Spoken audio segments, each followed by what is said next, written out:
The vegetables that perform best in waste containers span a wide and genuinely useful range.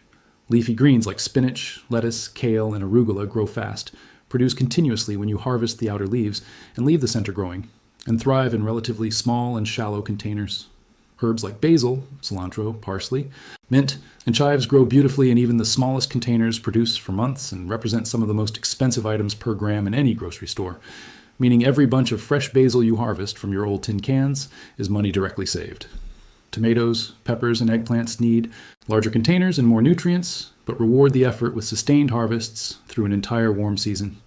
Green onions can be grown in literally any container, even a small cup, and regrow themselves repeatedly when you cut them above the roots. Radishes mature in 3 to 4 weeks and require almost no depth. Bush beans and dwarf cucumber varieties produce prolifically in medium buckets. Even sweet potatoes, which most people assume need sprawling garden beds, can be grown productively in large sacks or deep buckets when given enough soil depth and consistent watering. There is something else happening when people grow food in waste containers that goes beyond the harvest itself. Something psychological shifts when a person grows their own food. The relationship with eating changes. The relationship with waste changes. Now you look at an empty bottle and you see a container. You look at a coffee can and you see a pot. Now you look at an old wooden crate and you see a raised bed. The world reorganizes itself around possibility rather than disposal. And once that shift happens, in one person, it spreads. A neighbor sees the tomatoes growing on your balcony in paint buckets and asks how you did it. A family member sees your pallet garden and wants to build one. A community begins to change the way it thinks about space, about food, about what gets thrown away and what gets given a second life. This is the deeper truth underneath all the practical instructions. The world produces enough food to feed every person on the planet, and yet malnutrition and food insecurity affect hundreds of millions of people. A significant part of the solution does not require new technology, new investment, or new land.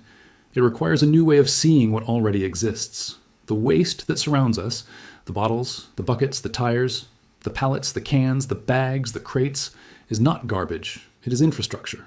It is the raw material of a food system that can be built anywhere, by anyone, starting today, with nothing more than seeds and soil and the willingness to try. Every container garden that grows from waste is a small act of defiance against a system that tells people they need more than they have to grow their own food. Every tomato harvested from a paint bucket is proof that abundance does not require perfection. And every family that feeds itself from a balcony full of rescued containers is quietly demonstrating something the world needs to see more of.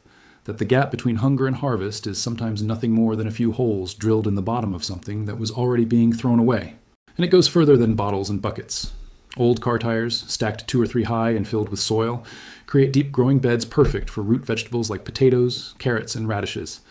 The dark rubber absorbs heat from the sun and warms the soil inside, which accelerates germination and extends the growing season in cooler climates. Farmers in rural areas figured this out decades ago, and communities all over the world have been quietly growing potatoes in tire stacks, while the rest of the world was buying bags of chips.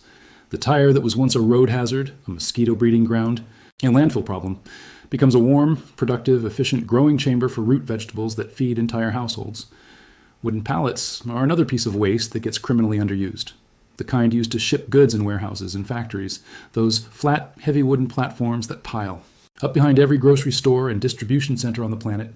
Stand one upright, line the back and sides with landscape fabric or thick burlap, fill the gaps between the slats with soil, and you have a vertical garden capable of growing 20, 30, sometimes 40 individual plants in the footprint of a single square foot of floor space. Strawberries, lettuce, herbs, small, pepper plants, all of them growing vertically, all of them accessible, all of them using space that previously existed as nothing but wasted air. In cities where people have balconies but no yards, where apartments are stacked 30 stories high and green space is a luxury. This is not just practical, it is transformational. What makes all of this even more powerful is the kind of soil you can create for free from the waste that your kitchen produces every single day.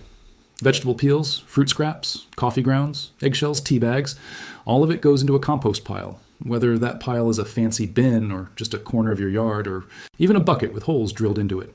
Over weeks and months, the biology of decomposition turns that kitchen waste into dark, rich, fertile compost that is honestly better for your plants than most things you can buy in a garden store.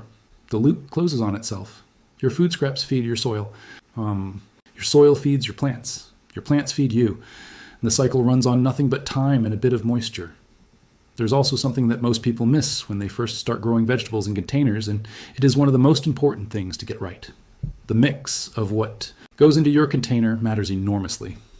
Plain garden soil alone is often too heavy and too dense for container growing. It compacts over time, restricts roots, and holds too much water in ways that rot the roots of your plants before they ever get established. The ideal container mix is usually a combination of garden soil, compost for nutrients, and something light and porous, coconut coir, perlite, or even coarse sand, to keep the texture open and allow roots to breathe and water to drain cleanly. Get that mix right in your waste container and you've created a growing environment that can outperform a garden bed that took years to develop. Water management is the next piece, and it is where a lot of first-time container growers stumble. Containers dry out faster than garden beds, especially in summer heat, especially in direct sun. But the solution is simpler than most people think. You can make a self-watering system from 2 plastic bottles, one inverted into the other, with a slow drip that keeps the soil consistently moist without waterlogging it. You can collect rainwater in old barrels, in broken buckets, and anything that holds water, and use that to irrigate your containers so you never pay a single penny for water. You can mulch the top surface of your container soil with dry grass, straw, or shredded leaves to slow evaporation and keep moisture locked in longer. Every one of these solutions costs nothing or nearly nothing, and every one of them uses materials that already exist as waste in most households. Sunlight is the one input you cannot manufacture, but you can optimize your use of it. Most vegetables need at least 6 hours of direct sunlight per day to produce well, and the great advantage of growing in containers is that you can move them. You are not locked to a fixed plot of land. You follow the sun. You put your containers on wheels if you need to, or you carry them from one spot to another as the seasons shift and the angle of light changes. A south-facing balcony, a rooftop, a sunny windowsill, the strip of pavement beside a building that gets afternoon sun. All of these become productive growing spaces when your garden is mobile and made of things that weigh almost nothing.